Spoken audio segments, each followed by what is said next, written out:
sketch the graph of r equals sine of 2 theta, we see that r equals sine of 2 theta is symmetric about the x-axis, the y-axis, and the origin. It has symmetry with respect to the polar axis, which is the x-axis, the line theta equals pi over 2, which is the y-axis, and the pole, which is the origin. Before we sketch the graph of this equation in polar coordinates, we want to know what it is in the rectangular coordinate system. We replace theta with x and r with y. This is the graph of sine of x, but between 0 to 2 pi, it had 2 cycles. So the graph of sine of 2 theta has one complete cycle from 0 to pi, and another complete cycle from 0 to 2 pi.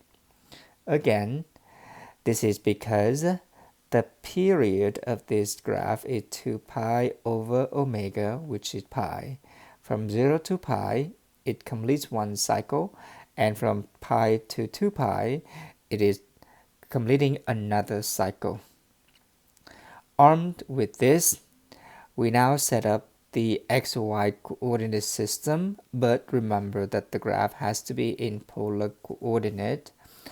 We start at the angle 0, going to the angle pi over 2.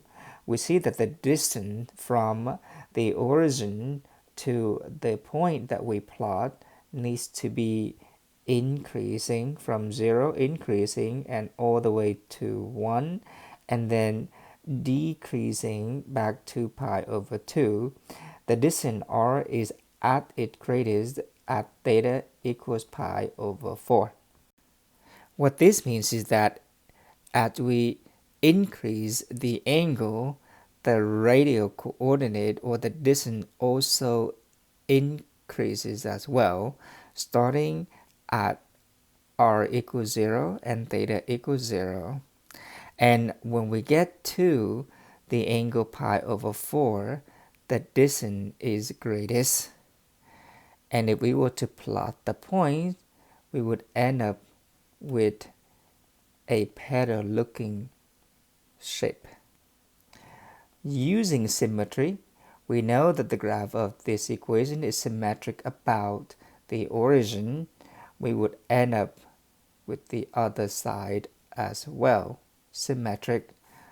Also, knowing that this is symmetric about the y-axis, we would end up with another pedal on the other side of the y-axis. And since this is symmetric about the polar axis, we would have another pedal in the fourth quadrant as well. Supposedly, all these pedals should have the same size because they are symmetric of one another. What we end up with is a rose with 4 pedals.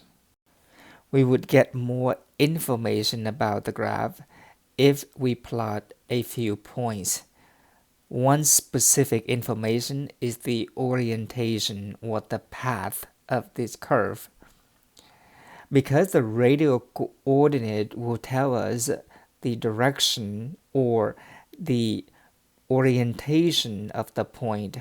If r is positive, then we don't flip it, but if r is negative, then we would have to flip the point.